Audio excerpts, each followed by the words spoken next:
પાંચ જ દિવસમાં ફરી એકવાર જનતાને બીજી વખત મોંઘવારીનો લાગ્યો છે કરંટ।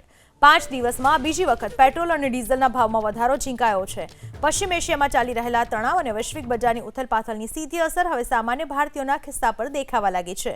ઓઇલ કંપનીઓએ પેટ્રોલ અને ડીઝલના ભાવમાં 90 પૈસા સુધીનો વધારો કરી દીધો છે। હજુ ગત શુક્રવારે જ દેશભરમાં લીટર દીઠ 3 રૂપિયાનો તોતિંગ વધારો ઝીંકાયો હતો। આ સતત બીજા વધારા બાદ દેશના મુખ્ય મેટ્રો શહેરોમાં કિંમતો નવી સપાટીએ પહોંચી ગઈ છે। સૌથી મોટો ઝટકો કોલકાતાને લાગ્યો છે, જ્યાં પેટ્રોલના ભાવમાં 96 પૈસાનો વધારો નોંધાયો। પશ્ચિમ એશિયામાં ચાલી રહેલા સંઘર્ષના કારણે ઇન્ટરનેશનલ માર્કેટમાં બ્રેન્ટ ક્રૂડનો ભાવ પ્રતિ બેરલ $111 પાર કરી ગયો છે, જ્યારે WTI ક્રૂડ પણ $107 વટાવી ચૂક્યું છે। ભારત પોતાની જરૂરિયાતનું લગભગ 85% ક્રૂડ ઓઇલ બહારથી આયાત કરે છે, તેથી વૈશ્વિક બજારમાં થતી નાની સળવળાટ પણ ભારતમાં મોટો ભૂકંપ લાવી શકે છે। અમદાવાદમાં પ્રતિ લીટર પેટ્રોલ 98.41 રૂપિયા તો ડીઝલ 94.16 રૂપિયા પર પહોંચી ગયું છે, જ્યારે વડોદરામાં 98.4 રૂપિયા પ્રતિ લીટર, ડીઝલ 93.81 રૂપિયા પ્રતિ લીટર પર પહોંચ્યું। આ ઉપરાંત સુરતમાં પેટ્રોલ પ્રતિ લીટર 98.28 રૂપિયા, ગાંધીનગરમાં 98.59 રૂપિયા, રાજકોટમાં પેટ્રોલનો ભાવ પ્રતિ લીટર 111.17 રૂપિયા પર પહોંચ્યો। આવી જ રીતે વડોદરામાં ડીઝલ 93.81 રૂપિયા, સુરતમાં 94.5 રૂપિયા, ગાંધીનગરમાં 94.36 રૂપિયા અને રાજકોટમાં પ્રતિ લીટર ડીઝલનો ભાવ વધીને 96.34 રૂપિયા થયો। શું કહેશો હવે? આ તો બીજી વાર ભાવ વધ્યો, સતત ભાવ વધી રહ્યા છે, કોઈ તો વધવાનો જ છે, એમાં કોઈ ફરક પડવાનો નથી। આપણા પરિવારના બજેટ પર? પરિવારના બજેટ પર તો પડે જ છે ને। માનો સાહેબ, પેટ્રોલ ડીઝલના ભાવ વધવાથી તમામ વસ્તુ પર ભાવ દરેક વસ્તુ પર હવે પડવાની। આ દૂધના ક્યાં ભાવ વધવાની જરૂર હતી? દૂધના ભાવ વધારી દીધા। દૂધનું ક્યાં આવતું હતું? ઈરાનથી આવતું દૂધ। મોંઘવારી પર કંટ્રોલ નથી।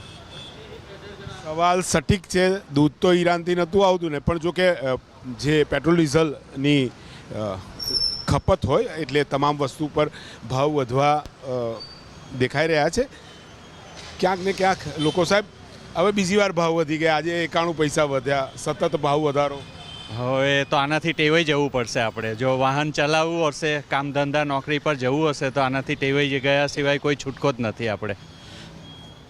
કેમ કે સ્થિતિ પણ મિડલ ઇસ્ટની જે થઈ રહી છે એટલે હવે આપણા હાથમાં તો છે જ નહીં। સરકાર ભાવ વધારશે, આપણે પેટ્રોલ ભરાવવું હશે તો જે ભાવ હશે આપવો જ પડશે। બચતની પણ વાત તો થઈ છે। બસ બચત તો ખાલી વાત છે, એ લોકો તો કોઈ ગાડીઓ મૂકતા છે નહીં, હેલિકોપ્ટરોથી ફરે છે। બચત આપણા માટે છે, એમના માટે આપણે બચાવશું એ પેટ્રોલ એ લોકો વાપરશે, એના માટે આપણને બચત કરવાનું કહે છે। લોકોનો અવાજ પણ ક્યાંક સમજવાની જરૂર છે। સાહેબ, આજે ફરી 91 પૈસા વધી ગયા, આ 5 દિવસમાં બીજી વાર ભાવ વધારો। શું કરવાના છે? ભાવ વધારો છે તો ચાલે છે, ચાલવા દેવું પડશે આપણે। આપણા હાથમાં તો કંઈ છે નહીં। પરિવારના બજેટ પર અસર પડે સાહેબ?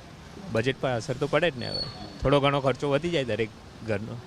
પેટ્રોલ ડીઝલના ભાવ વધતા તમામ પ્રોડક્ટ પર ભાવ વધશે માનો છો? એટલે ફક્ત આપણને પેટ્રોલ મોંઘું પડશે એવું નહીં, તમામ વસ્તુ દરેક વસ્તુ પર અસર પડવાની ને। તો ડીઝલ બી મોંઘું થવાનું એટલે કાર્ટિંગ વધવાનું, બધું વધવાનું છે। યુવા વર્ગ પણ છે, તમામ લોકો પણ છે, સાહેબ સાથે વાત કરીશ। સાહેબ, હવે બીજી વાર ફરી ભાવ વધ્યા, 91 પૈસા, સતત ભાવ વધારો। હવે તો આ ભાવ વધવાનો જ છે સાહેબ, આના વગર બીજો કોઈ ઓપ્શન જ નથી। હવે આપણે તો આ બધું છે ને નાના માણસોને તકલીફો પડે, બાકી મોટાને કોઈ તકલીફ જ નથી। આ બધી વાર્તાઓ બધી કરવાની, બધી મોટી મોટી વાર્તાઓ કરવાની અને પછી બધું એ કરવાનું, એમને જે કરવું એ બધું કરવાનું, પણ લાઈનમાં તો આપણે જ ઊભું રહેવાનું। જરૂર જેટલું પેટ્રોલ વાપરો ને આ બધા જે સલાહ જરૂર આવો અમારા જેવાને મહિને 10 લીટર જોઈએ, એને કોઈ ફરક ના પડે, જેને પડે એને પડે, પણ નાના માણસને જ તકલીફ રહેવાની, બાકી મોટાને કોઈ તકલીફ જ નથી એમ। પેટ્રોલ ડીઝલના ભાવથી તમામ વસ્તુ પર ભાવ વધશે માનો છો? એટલે એક મોંઘવારી તો ફૂલ વધવાની એમ। આ તો ખાલી બોલતા નથી, બાકી બહુ તકલીફ છે એમ। અને ભલભલાની કોમ ધંધો પડી ભાગ્યો છે, સૌથી વધારે તકલીફ એ વાતની છે એમ।